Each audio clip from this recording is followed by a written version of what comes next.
Hello, friends.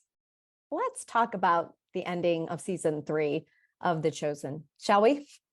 I've been dying to talk about this ending ever since I saw it in movie theaters when it released over a month ago now. And I've been putting off making this video for a few reasons.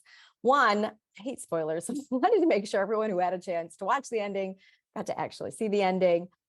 Two, this video is going to require me to be more vulnerable than I'm usually comfortable being. And that's because I'm going to be sharing with you something I wrote while on retreat years ago, and is the reason why I was kind of freaking out in the movie theater when I saw the ending of season 3.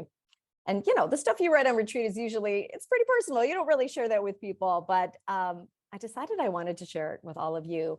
And that brings me to reason 3, why I've been waiting. I wanted to make sure when I did share it, that I framed it in a way that would be of spiritual value, right? Like, okay, anybody could post the reaction to the ending of season 3 of The Chosen. And lots of people have commented about, what it has meant to them. And it's obviously been a very powerful scene for many people. And I just thought, who cares about my reaction? And why I got all freaked out and started thinking, like, did Ryan and Tyler and Dallas read my prayer journal for my retreat? Who really cares?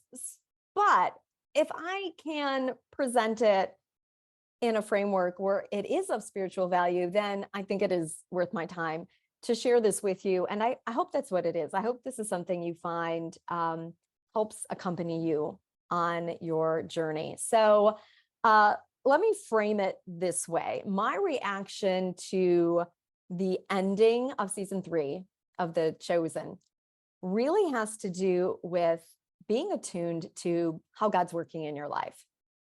And you can build up that spiritual muscle, so to speak. So again, this is something that really I've been thinking about for like a month now, and it all kind of came together this past week. So if you follow me on social media, you might remember that starting last fall, I was reading a book called The Happiness Advantage by Shawn Achor, who was a professor at Harvard and whose research area has to do with psychology, particularly positive psychology. And I got to hear him speak this past week. And this is what has kind of helped me frame this whole idea of what we're going to be talking about, how the finale freaked me out, but in the best way. And I actually kind of hope you get freaked out by things in The Chosen like this. So let me first explain what Shawn Achor was talking about in his book really briefly. So the whole idea of the happiness advantage is that we are kind of trained to think that happiness follows from success, that success leads to happiness. And in all of these research studies, and his book, The Happiness Advantage, is just like filled with them. In all these research studies, he says, really, it's the other way around. Happy people tend to be more successful. The happiness comes first. Now, happiness here is not the way really I think of happiness. He's more thinking of like that positive outlook where you are just like naturally thinking there's going to be a way out of this. I'm going to find another solution. And it's those people who tend to believe there is a positive answer to the problems who actually find that, right? So we all know like Debbie Downers, right? And these people are always complaining about everything. And what Shawn Achor is arguing in his book is that it's because their brains have been trained to look for the negative. So if you know somebody who's always pointing out the negative things, their brain's probably been doing that for years. They almost can't help themselves. They just know to look for it, okay? And Shawn refers to this as the Tetris effect. So if you've played that game, Tetris, you know that when you're playing that game, you're looking for ways to fit these funny shaped pieces into a straight line so the straight line disappears, and then you can fit more funny shaped pieces in. And Shawn says if you've played this game for many hours, your brain is being trained to look for how to think about straight lines, to look for how to fit things into a straight line. So he talks about people like who have played Tetris for hours and then they go to a grocery store and they want to line up everything on the shelf. Like someone who's played Tetris forever would probably be a little freaked out about how some of the books on my shelves look right now because they're not in totally straight lines, right? Well, he said we can do that with our minds to look for positive things. We can train our minds to look for the positive side. So here's my spiritual slant on that. I think we can train our minds to look for God working in them. Okay. And what I am realizing lately is that thanks to my Jesuit education, for those of you who don't know, I'm twice Jesuit educated. I went to Marquette University in Milwaukee for my undergraduate and Loyola University Chicago for my doctorate. I've also been on lots of Jesuit retreats. I have led a retreat at a Jesuit retreat house. And thanks to all of that, spiritual reading that I've done, spiritual direction that I've done, I'm kind of trained to look for how God is active in my life, right? At Jesuit universities and at retreat houses, you will hear, this phrase, finding God in all things, because that's what the Jesuits do. They're constantly looking for God's movement in their lives. And if you are familiar with the Examen, that's a prayer that Jesuits pray, usually at the end of every day. And one of the steps in the Examen prayer is to look back over your day and look for ways that God made himself present in your life.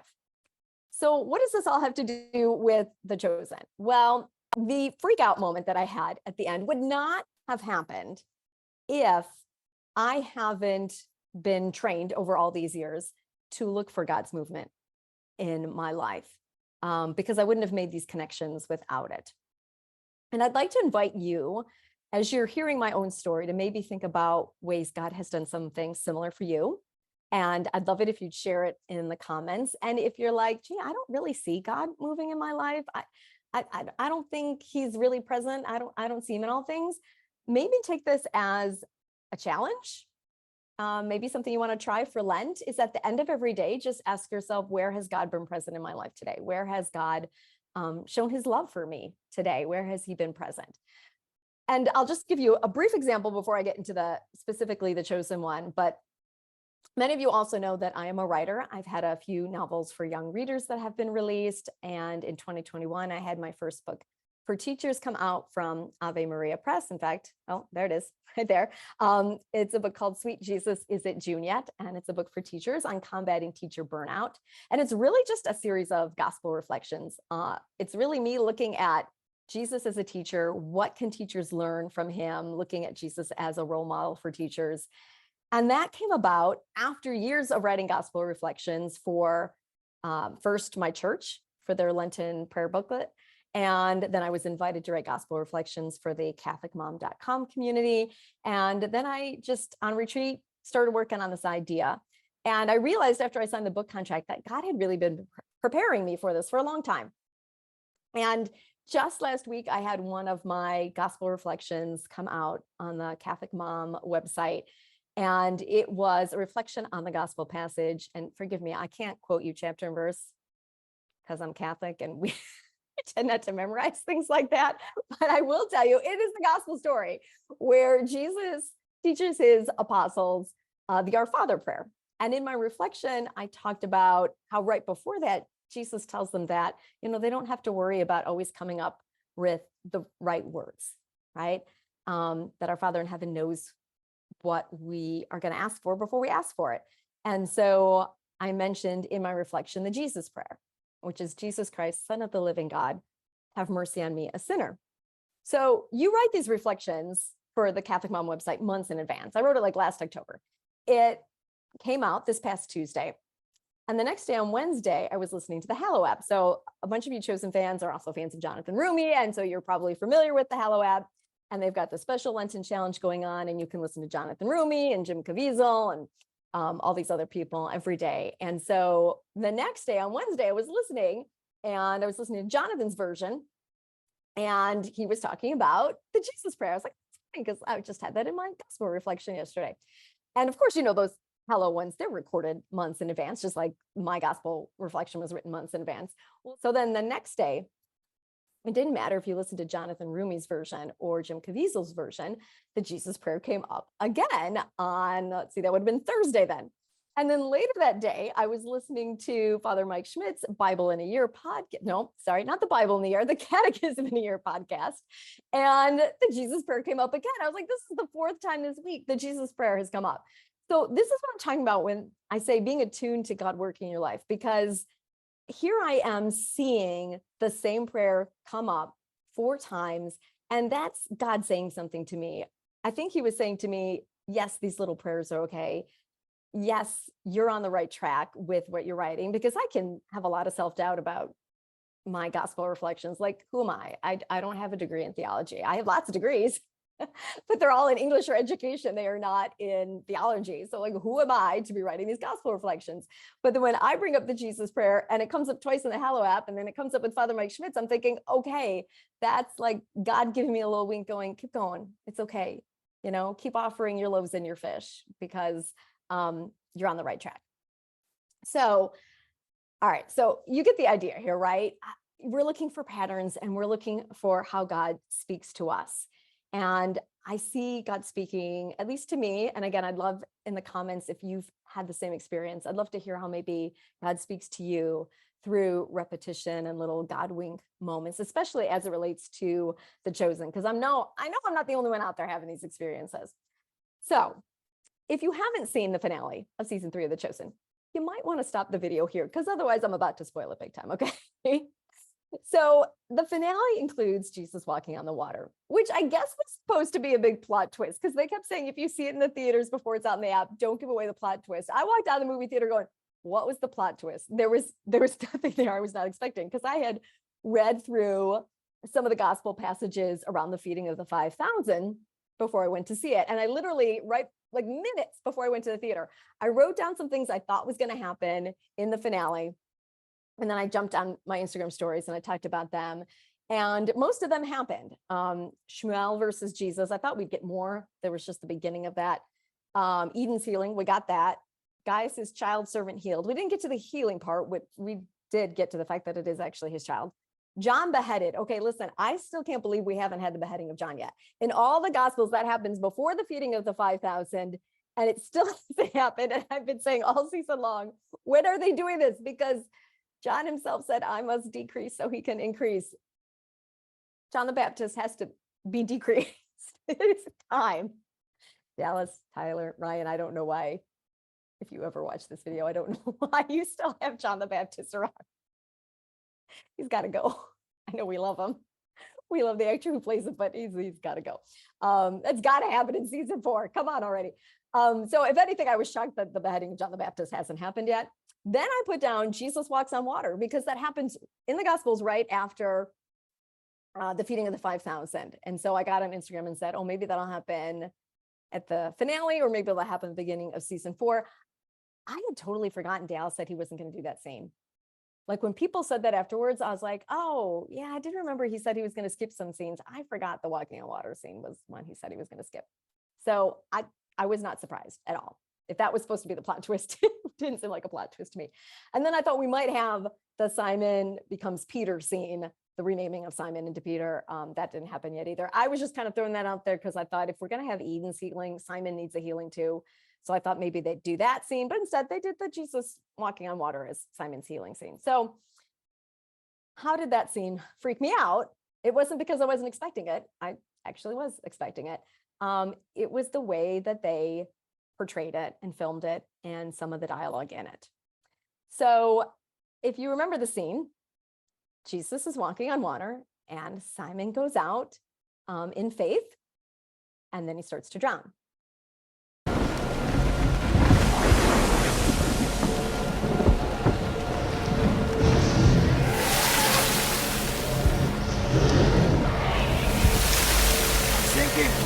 Lord, send me! I'm sinking! In the shadow of your wings, do we take refuge? Simon!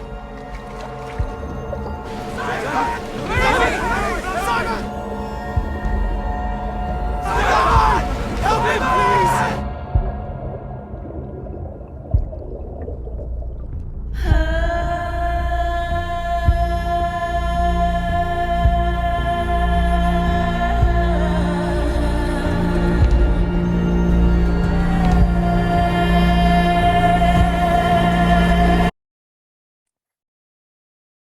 All right, when Simon goes underwater and Jesus's hand comes through the water to lift him back up, that is when I started to freak out. As soon as Jesus's hand came through the water, the thought running through my head in the theater was, I've seen this before. I've seen this. I've seen Jesus' hand come through the water. And then Simon grabs his hand. And I thought, yep, been there, done that. Why was I thinking that? Well, if you had asked me right after the finale ended, I would have told you that years ago, and I would have guessed probably about 10 years ago, about 10 years ago, I was on a retreat. It was a Jesuit retreat. So we were practicing imaginative prayer. And I can't tell you which gospel passage it was, but I remember doing some imaginative prayer. And Jesus was on the other side of like a wall from me, like a clearish kind of wall. And I was frustrated that I couldn't get to him. And then suddenly his hand came to the wall, and it wasn't really a wall anymore. It was really water. His hand burst through a wall of water. It was almost like there was a waterfall between us, but I could like kind of see Jesus through it. And his hand burst through, and I grabbed his hand and I said, don't let me go. Don't let me go. And I just begged Jesus not to let me go. And that feeling of holding on to Jesus's hand and begging him to not let me go through the water is an image that has stuck with me ever since that retreat. And in difficult times, I have thought of that image of just hanging on and again, repeating to Jesus, don't let me go. Like that moment on the retreat, don't let me go. Okay. And so, of course, what happens after Jesus pulls Simon out of the water in that scene in The Chosen? Don't let me go. Don't let me go. I got you.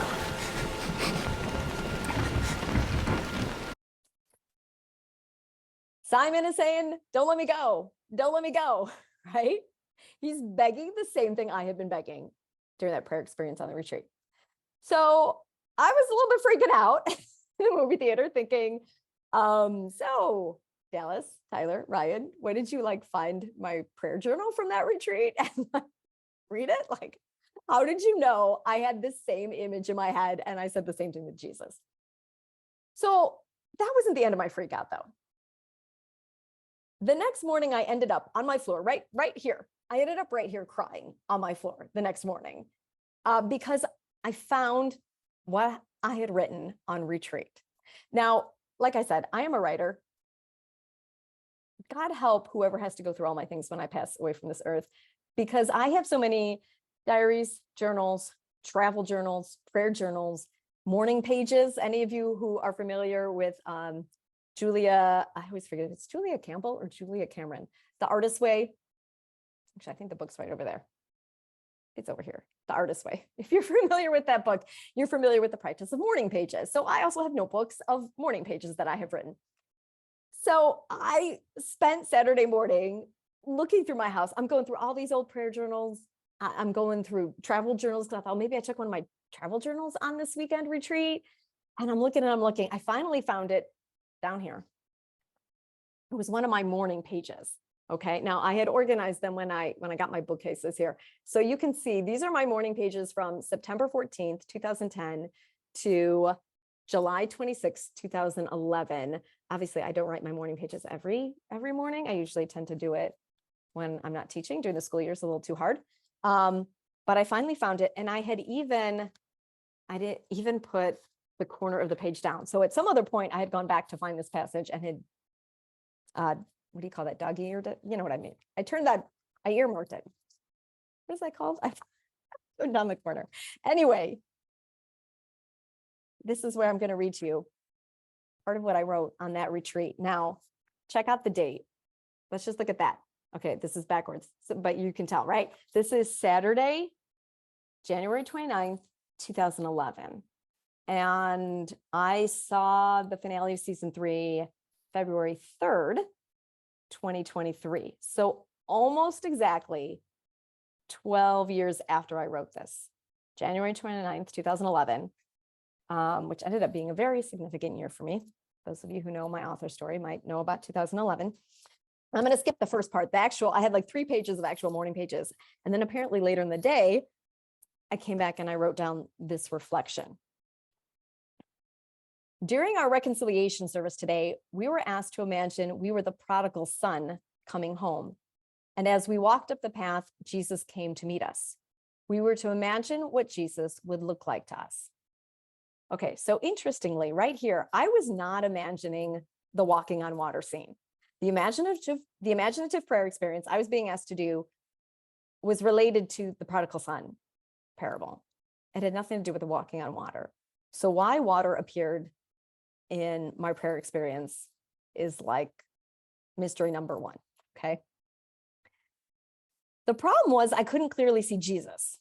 A semi-transparent glass wall stood between us. I could tell Jesus was on the other side of the glass wall, and I could tell his arms were stretched out toward me, but I couldn't tell whether or not he was smiling at me. I was angry that I couldn't see him clearly. Okay, think about Simon's anger in that scene in The Chosen, right? I was experiencing anger. Simon was experiencing anger.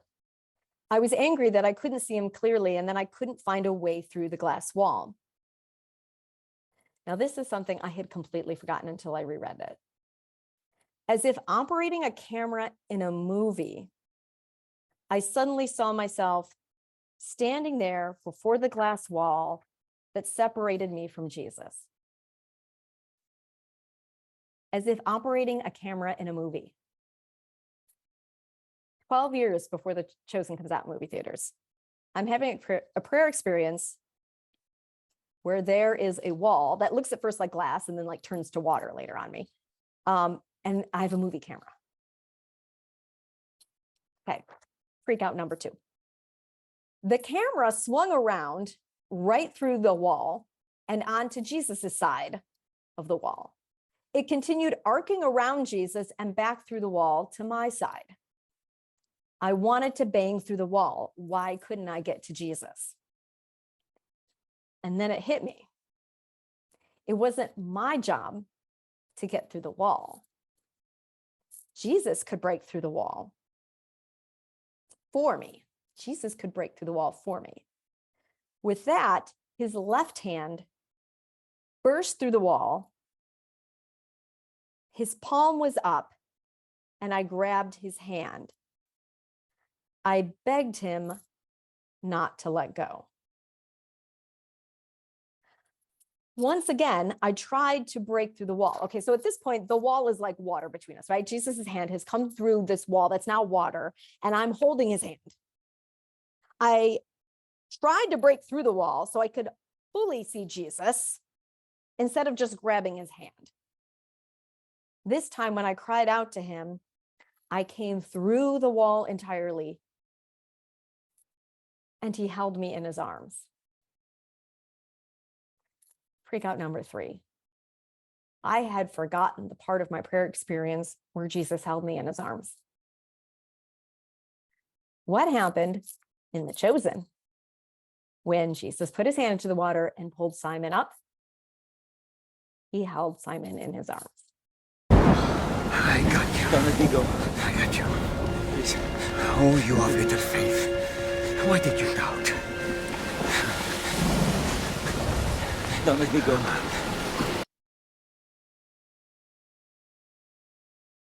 Once again, I begged him not to let go. And he promised me that he would always be there for me.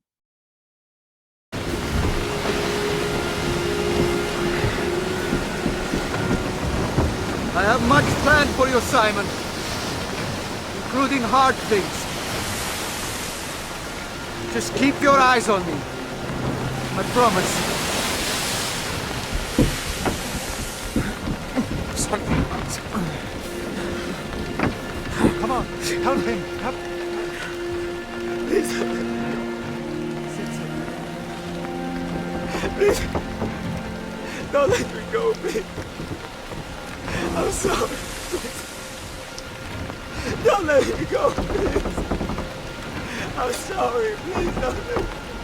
Peace! Be still!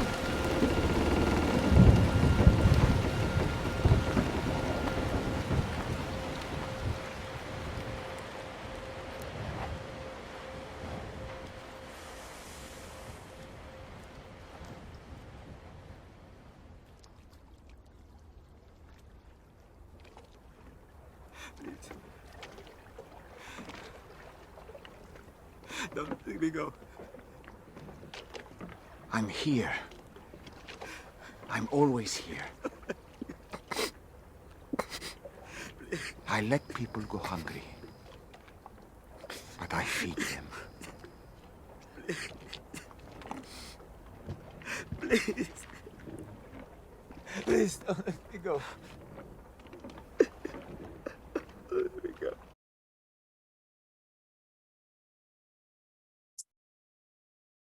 I'm going to just read the ending of my prayer journal again here. This time when I cried out to him, I came through the wall entirely, and he held me in his arms. Once again, I begged him not to let go, and he promised that he would always be there for me.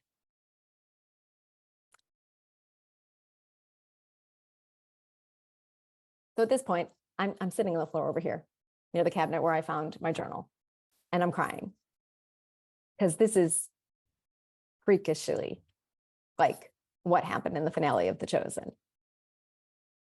And this is what I'm talking about when I mentioned like seeing God being present in your life, right? If I hadn't written this down, if I hadn't continually thought back to this moment, if I hadn't, as soon as I saw Jesus' hand through the water in that finale, I thought, I've been here before. I've seen this before.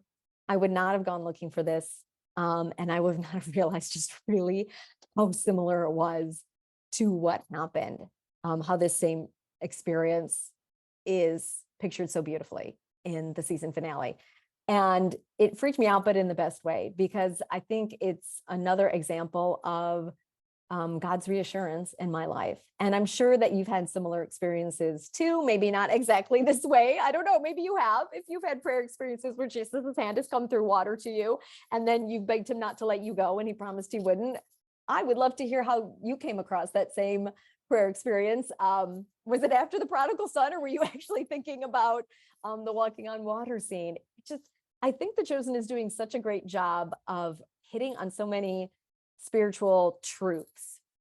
And if you're not watching the show already, if you watch my YouTube channel for other reasons, I really just encourage you to go and check it out. And I know a lot of people like to argue about the way certain things are portrayed, and I know I don't think that's exactly what this apostle would say or exactly what Jesus would say. I still think there's so many spiritual truths to this show.